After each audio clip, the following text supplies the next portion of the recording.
Karimov for Regina. Behind the net, centering pass in front. Fawcett knocked out of the ice. They score! Beats Fawcett in front of the crease.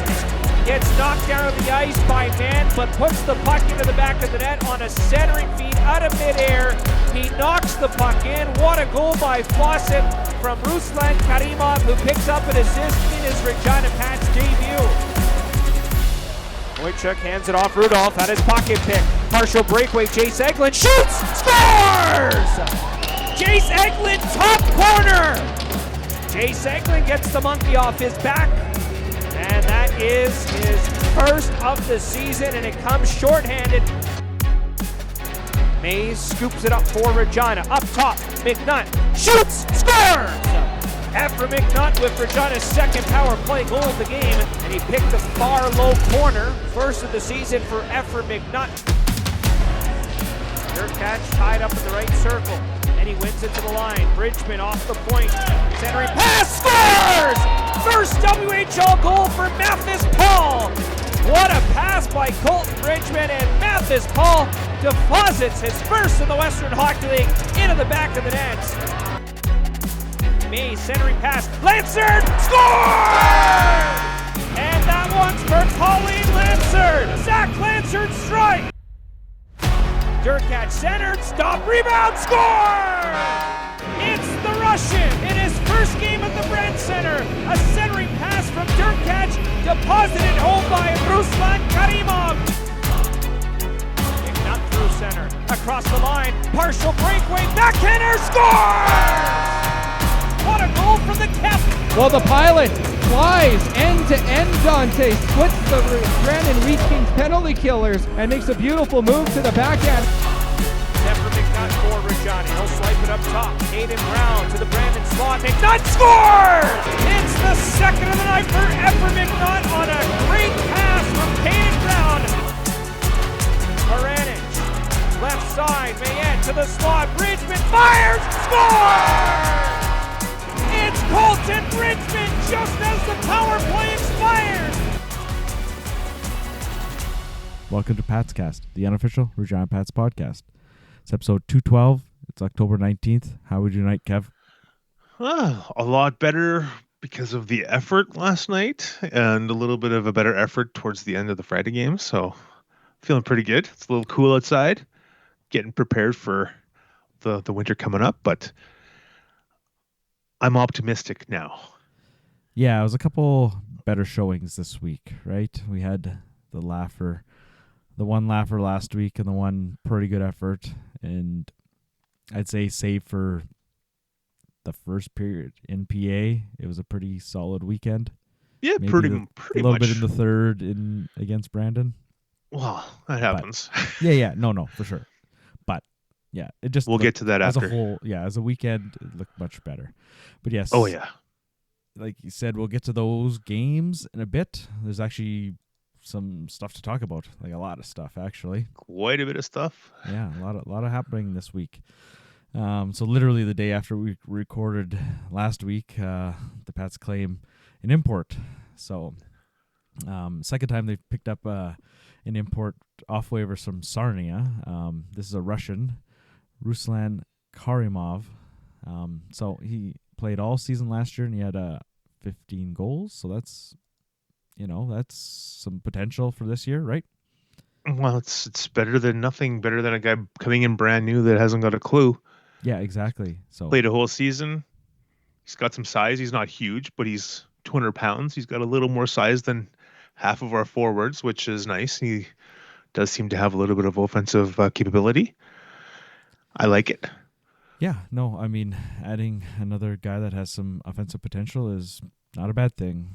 He played 3 games. Then obviously, I don't know what Sarnia's import situation is, but they released him, but he was like what the 6th overall pick. He was drafted 6th in the draft 2 years ago, 2 years or ago. last. So 2024. Yeah. So I mean, all right. If Sarnia didn't want him, that's all right. We'll give him a run, I guess, and see what happens. For sure. I like it. Yeah. I liked his game the first two games watching him. He looked pretty good. Looked like Mhm. he fit in pretty good in the offensive side at least. So Yeah. we shall see how it carries on once he actually gets to practice and play a little bit. Yeah, right. Kind of. And he's only 18. Yeah, so That's a potentially back for positive. next year. Maybe. See what happens. Obviously, I had no imports from the ones that we picked this year. Obviously, they really shams. We didn't really talk about too much about that, but and the other two aren't coming by the sounds of it by now, right? They'd be here if As they of were. right now, they're not coming. We don't Yeah, know. Nobody knows.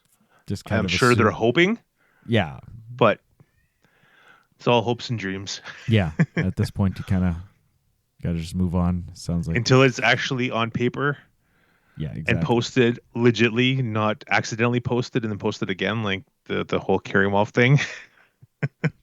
Yeah, that was interesting. But That was interesting. Until it's actually officially official, those guys we're just assuming aren't coming, yeah, which it's unfortunate, but hey, it is what it is. The players, they have the choice to where they want to play. Yep, You're trying to get imports to come in. Good luck. Lots of teams are having trouble, not just the Pats. So and really, and added the third import. Doesn't sound like many are super contributing to teams. Like, at what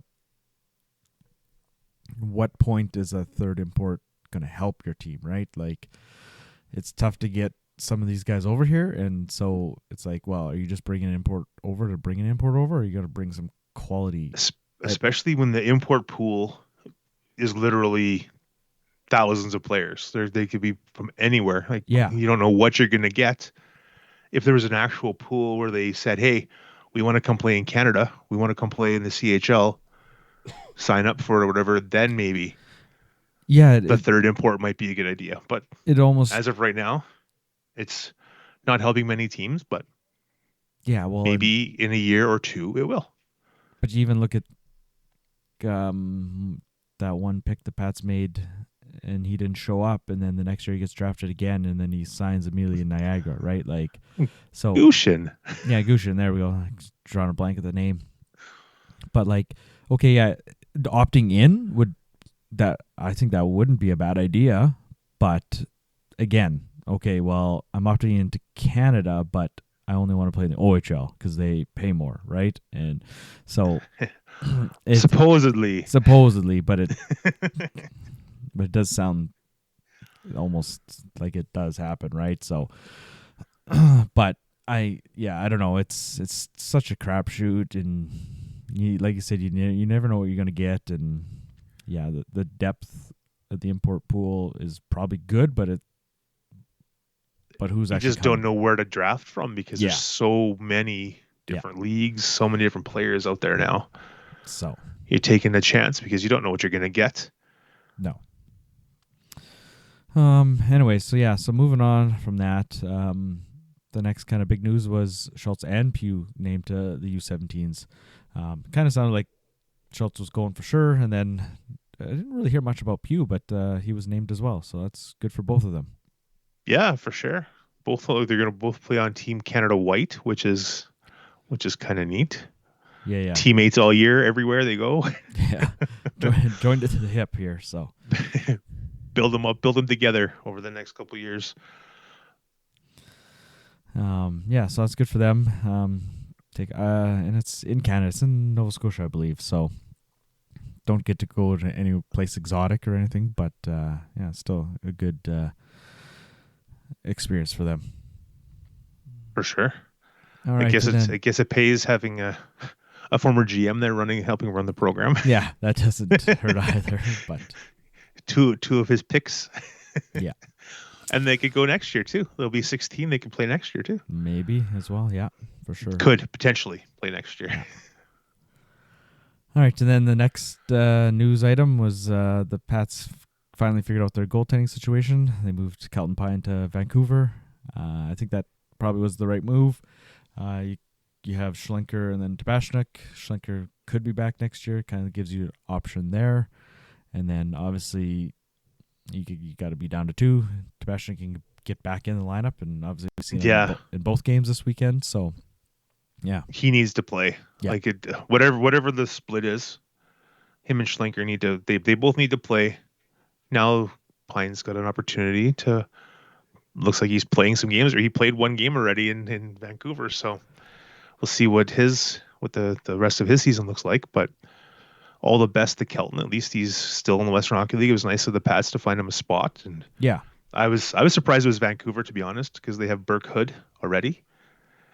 And I was surprised Vancouver, but Yeah, and like we said before, 20-year-old goalies aren't really sought after, so to be able to keep him in the league and get something for him is good for him. And yeah, obviously it's tough to see the local guy go, and he's been part of this team for 5 years, so it's tough to see him go, but that's kind of junior hockey. And I know there was a lot of disappointment in commenting on social media, but I mean, just to get something for him is kind of a win, I think.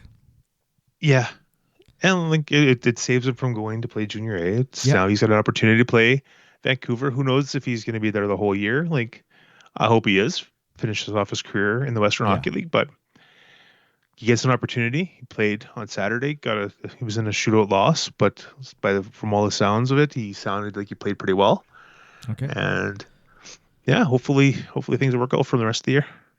Yeah. So I wasn't too sure what they're going to do after they moved the Kelton, if they were going to fill that 20-year-old spot, and yeah, they did quite quickly actually. So I thought maybe Not too long after. Yeah, I thought maybe they just okay. Well, we got up to 20, but we still got a lot of young guys that could play. But they brought in from Seattle, what's the name? Carter Kowalik. Carter Kowalik. So, but Big yeah, bruiser. so bringing some size, like you said, Big bruiser. You wanted to see that. Oh yeah, 6'5", 205. It'll add some defensive prowess. Hopefully, he's not a very offensive guy, which is fine because we have a couple offensive minded defensemen. Yeah, but we need someone to help with the penalty kill, someone to help on the defensive side of things. And the dude played for Edmonton in the WHL championship team. So yeah, so bring some championship experience and some veteran leadership back there. Exactly. Yep. Him and Bridgman can get some help there. Try to rough guys up. He's been pretty aggressive this year. I noticed. Yeah, I like it. I like the new Colton Bridgman. and he scored. Not to jump ahead of things. He got his goal early this year, so maybe get a few more. So well, like I predicted. I predict he's going to score more than one. Yeah. So good chance right now. My prediction of the season. Yeah. bold prediction. Yeah. Big predictions there. So, but yeah, then so you got a plethora of D-men. So then, unfortunately, you got to move on from Braden Smith, a younger guy, obviously. But yeah, so they moved him to the Hurricanes, Lethbridge.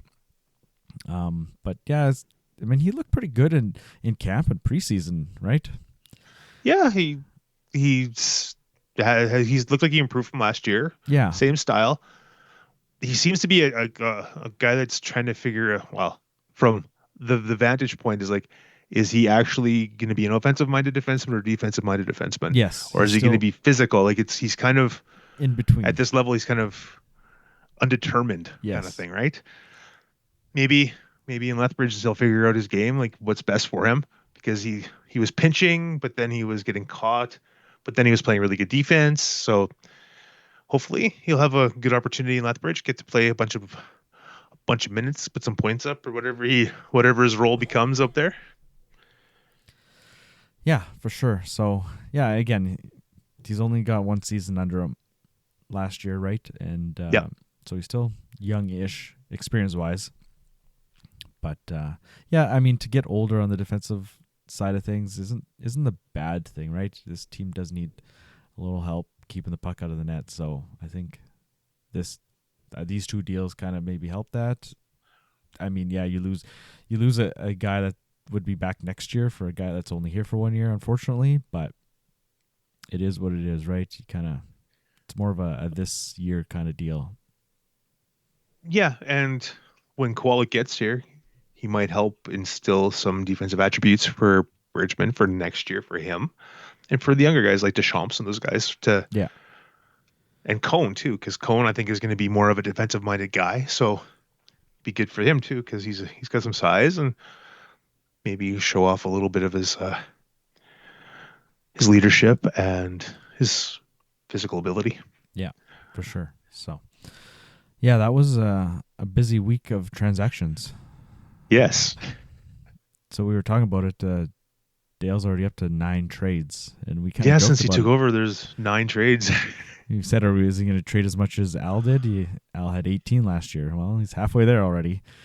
Yeah. So 9 trades and 2 transactions. So,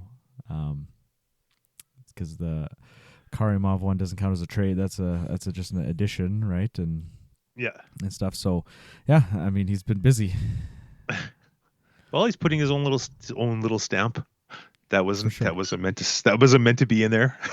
It's just the way it came out, right? Yeah. Dale's not a big guy. Whoopsies. But Sorry, Dale. but yeah, so it's been busy for him. But I mean, yeah, I mean, the Pats have been one of the more busy teams on the transaction front these last few years. But just trying to figure things out. 27 trades in the last season and a bit. Yeah, that's wild to think about. It's a few moves. Hopefully now the team is fairly settled. Maybe a couple tweaks here and there. Hopefully it's done. Hopefully there's no more blow it up type of deals anymore. Like we need to settle in, get this team going the way it is right now. Yeah, you know what I mean? Right. So, yeah. So jumping into these games here, unfortunately, another tough start. PA. Yuck. Like, I mean, you look at the rest of the game. Yeah, okay, they played pretty well, but man, you go down 3-0 again. Like, it's just tough. So going through that game, and then up to the Brandon game, the Pats have given up 13 goals in the first period.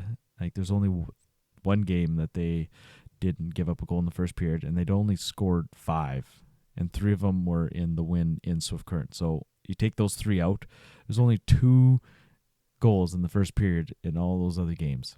They're slow starting. It's real slow starting. Like, very, very slow. Like, they pour it on in the second and the third, especially in PA. Right? Yeah. You score 4 goals in the third period, and you almost come back. Like, man, they were all almost they were so all over close. PA right at the end. Tabashnik was out for like 2 minutes. Yeah. Over 2 minutes they had the puck, but just couldn't score that tying goal in the end. But I mean, you got to give them credit. They've, like we said last week, they haven't been blown out even with these bad starts. They've hung around. They came back against Edmonton. They come back against PA here. But it's just sinking them. It's just such a mountain to climb. They're so resilient. Yeah. Like, so people are all over wanting a change at the top and all that kind of stuff already. But this team, there's something about this team that they're super resilient. Yeah, and I mean, okay, coaching is one thing. You got to motivate these guys to go and play, but like, it's on the players to be ready to play in the first period, because you see them, they can play these other 2 periods. They can play in the third, and it's up to them. Like Miette talked about it. He said it's up to them to be on time to get ready to go. And then the next game was that Vancouver game where they didn't kind of show up at all.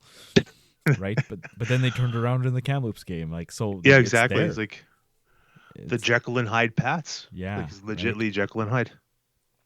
So it's not all in coaching. Coaching can't go out and score the goals and make the passes. That's up to the team and the players. Exactly. Right. So, and I know, like you said, you just see the overreaction. I mean, but that's the fans. That's Say why they're what? fans, right? People melting down on the internet because something happens, right? So. Oh yeah, lots of those around. Yeah. Especially one. Yeah, 1, 2, 3. There's a few. So. Yeah. Oh yeah. But yeah, I know it's.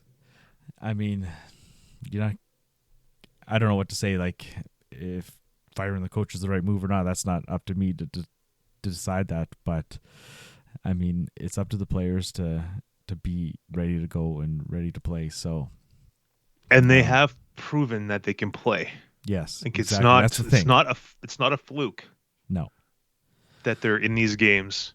It's just that they got to put it all together. Maybe bringing in Koala again will help pull them together and get them all driving in the right direction or on the same page in the same book, right? Yeah. Seems like they're not quite there at times, especially like in PA, that first low at 12 minutes or whatever it was ouch. Yeah. But yeah, it's once if they can get going, I think they'll be fine. Like we've said, like they haven't been blown out. They haven't been totally dominated other than the Vancouver. That was not a game, but they didn't get blown out. Mm-hmm. Yeah. I just don't even know what to say anymore. Yeah, I know, right? I mean, okay, so yeah, you give up those 3 goals. You give the one 26 seconds in. Like that's a rough go, right? And then, I mean, so then they change after the 5th goal to make it 5-1. They change goalies, like, and you said it at the time too. Like those goals weren't on Schlenker, and they really weren't at all. No. So, but yeah, hey, sometimes a goaltending change is for a kick in the butt for the whole team, like saying, "Hey, yep. Come on, guys, let's go here." Wake up call. And Tabashnik comes in and he holds down the fort on that back half. Yeah, he gives up 1, unfortunately, but and he gets the loss for it. That's the worst part. Yeah, I feel bad for him. But yeah, I know. But I mean, not to say anything bad about Schlenker in the first half, but whatever happened, the team got the message, and you come out in the 3rd period, and Jay Seguin gets his first on a great play, shorthanded, right? He breaks up 2 passes, and then he goes in and scores shorthanded. So like that's. I'm so happy. I'm so happy he finally got that goal. Yeah, 100%. He's been working so hard. Just can't quite get there. And he finally got there. Yeah, and a guy like McNutt and Paul both getting their first goals. A young guy and an older guy both finally getting off the schneid and scoring one. And I think that Paul's first career goal. Congratulations to him. Nice little tip in. It was a great pass by Bridgman to the front of the net. He was just standing wide open, and a nice tip. Bridgie with the offensive flourish this last couple games. Yeah, right. And like McNutt scoring his first one, and then he goes into the Brandon game, and all of a sudden he's Bobby Orr here. So, but hey, we'll take it, right? So some of the younger fans, who's Bobby Orr? Yeah, exactly, right. And then Fawcett with a couple. Like I think he could be a guy that they can lean on here, getting some. Yeah, he needs to get consistent. Once he gets some consistency in his game, he could easily be like a 30-40 goal guy. He just needs to get the consistency down. Yeah. But yeah, like, other than that start, I was pretty impressed by that game, right? You pick up a couple goals on the power play, like that was struggling earlier. Now it's coming around. Yeah. Oh yeah. And it's actually looked pretty good. Like watching it live last night. Okay. They looked pretty good. Like they're moving the puck around really well. Well, yeah, and then not to jump ahead, but 3 goals on the power play last night, right? Yeah, so that's exactly. 5 in 2 games. 7 and 5 off 12 tries, right? So 7 out of 12 over the weekend. That can't go wrong with that. That's over 50%. Very impressive. Yeah. And yeah, they had a rough first period with the shots on goal, and obviously PA dominated that period, but it kind of bounced out in the end. It wasn't bad. Like they had the much better play in the second and third, and yeah, exactly.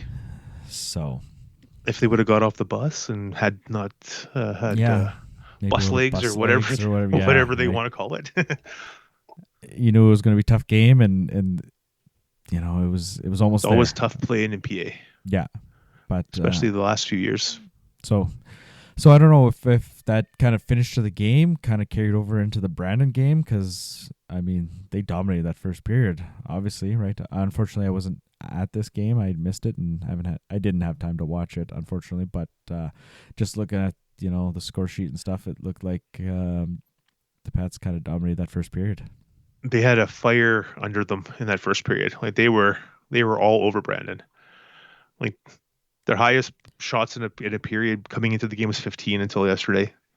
They had 17, and they allowed Brandon 3 I mean, they weren't even like super high quality shots, No.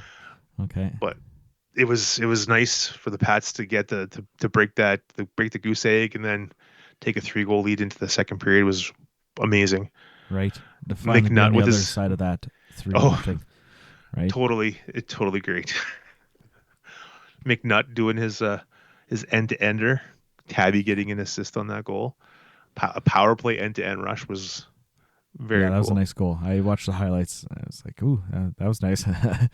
And to start off the game, obviously Zach Lansard getting the goal, and that obviously means a lot to him since his mom passed away, obviously last year to cancer. So, I mean, that probably felt pretty good for him. Yeah, they did a nice pregame ceremony thing with his dad and his sister out there, and all the players got around from both teams and had everybody in the crowd with the cell phone lights on and stuff, and it was kind of nice to see that some unity out there with the teams. And people were complaining that there wasn't any rough stuff after the whistles and stuff. Well, when they're standing side by side, shoulder to shoulder for a cancer awareness game, it's pretty hard to kind of get involved with maybe that edge stuff off that side of the game. Exactly. But yeah, and then so he gets the party started, and then the new guy, Ruslan Karimov, he gets his first goal. So nice to see him get one in his second game. And Dace Durkach finally got his first point of the season, which is awesome to see. Such a hard worker. Couldn't find the back of the net, but an apple's better than nothing. Yeah, maybe that gets him going, right? So, and then like we said, McNutt with a couple. Colton Bridgman scored a nice one in the slot, and then they kind of hung on at the end there, hey. And then the third period, they just they sat back and got really defensive, and you can't do that against Brandon. Brandon's got some firepower. Yeah. They may not have a good record this year, but they got some real firepower. Like Serkan, 8 goals as a 16-year-old kid. But they've got Hadlin, Ballmiller, Klippenstein, Mistelbacher. They got a bunch of guys that can act. And Jacobson, who's only got I think 3 goals. Yeah, how many did he have last year? That can turn a game around very, very fast. Yeah, Jacobson, how many goals did he have last year as a 16? He had... I can't remember, but he has 3 this year. Pardon me? I think he has 3 this year. Something like that. He's got 2 this year. He had 15 last year. 2. Yeah. So, and then... But they got the offensive punch, and they punched back, but the Pats were able to withstand it and pot an empty netter and seal it with a 6-4 win, which was so happy. I'm so happy. I felt so... I felt so elated after the game. Yeah. No, it was... like you said, it was a good effort, save for maybe a little bit of sitting back in the third period. And I know Brad was pretty happy. I listened to the interview. He's pretty happy. He's like, everybody seemed to be going tonight, and we haven't had that all year, right? And you put together a pretty complete game, and that's what happens. You win the game, right? Exactly. Yeah, everyone was on. It seemed like everyone was on. Yeah, right. It's nice to see. And like you said, other guys picking up points like Durkach and stuff, and you need that kind of depth because you need everybody. This team doesn't have the big stars yet, right? The big name guys, yep. Yeah, exactly. Right. That are going to put up 100-point seasons. So you need everybody. Exactly. Hamilton chipping in a couple assists. That's nice to see. He needs to kind of get going. Keaton Brown too. Goal and assist. Leaders, like the older guys, need to do the leading, and yesterday they did. Yeah. So, it's good to see. Like you said, Brandon's pretty hungry. Their record isn't as good as they think it should be, or we either. So to get a win off them, that's nice, right? That was huge. It's just, and it proves that we can play. The Pats can play against teams like they started terrible against PA, finished off strong. They could play against a good team like the Raiders. The Raiders haven't lost in regulation yet. No. So the Pats pushed them to the brink, and if they could have connected on the power play at the end there, who knows where that game would have went. Yeah, I know. But then they played against if you just Brandon. Get to overtime and get a point off PA, even if you lose, that's almost a win for the Pats, right? Exactly. 1 point. Yeah. I hate to say like losing in overtime is a win, but I mean that kind of at this point in the season. After the beginning of that game, pushing it to 6-5 and almost tying it up, Yeah. that's almost a win too. Mm-hmm. Not points wise, percentage wise, but it just like I said, it shows that they can play. Yeah, and with these guys, like I said, maybe that carried over into Brandon, right? Hopefully, maybe it carries on to Wednesday's game against Lethbridge. Yeah. So, you got anything else from the weekend before we head on to the upcoming schedule? Saturday was the cancer awareness night with the jersey auction. Yeah. I didn't go and buy one of the jerseys because I don't need any more jerseys. I haven't given up on it, but I've got multiple gamers. I don't need any more for right now. Just slowing down, like till something. Let someone else enjoy around. them. Yeah. Let someone else enjoy them for now. And yeah, all the jerseys sold, and I think that the lowest one was like $325 or $350. So what did they start at? They 200? did. Pardon? What did they start at? 200? I didn't. I looked at it once and then I forgot because the game was early and it ended at 7 instead of 8.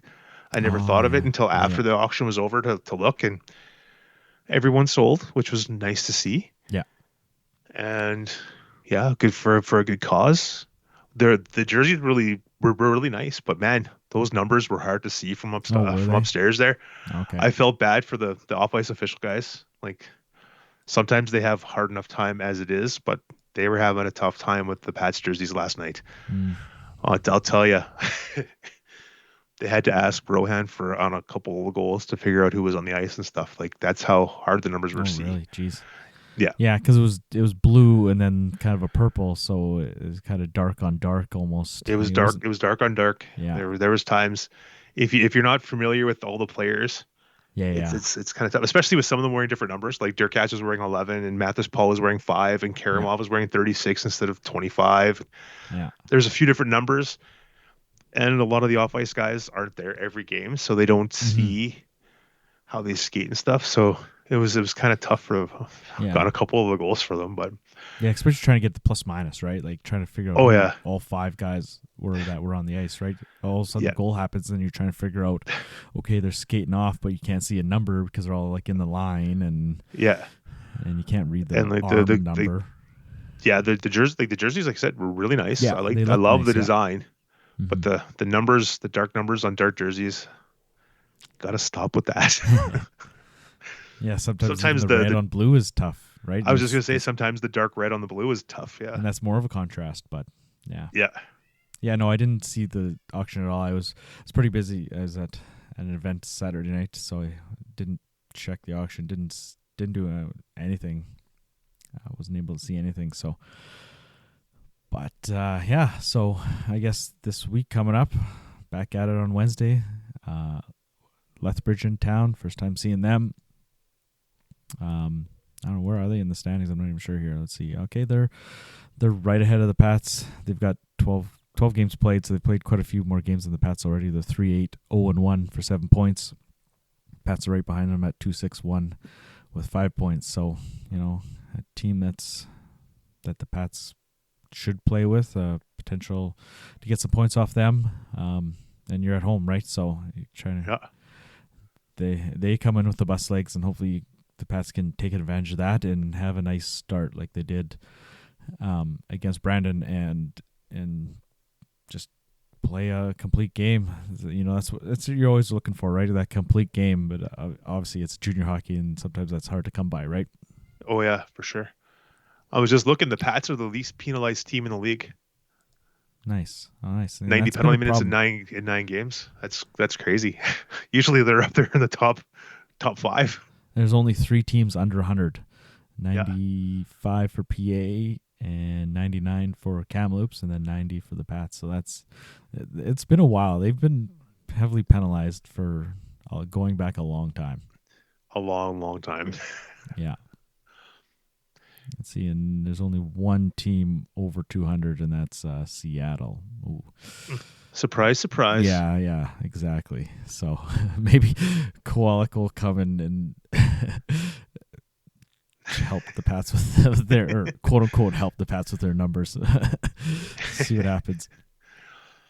But yeah, so no, that's good. And what's the power? So the power play is up to 23%. The penalty kill is still at 63%. That's not great.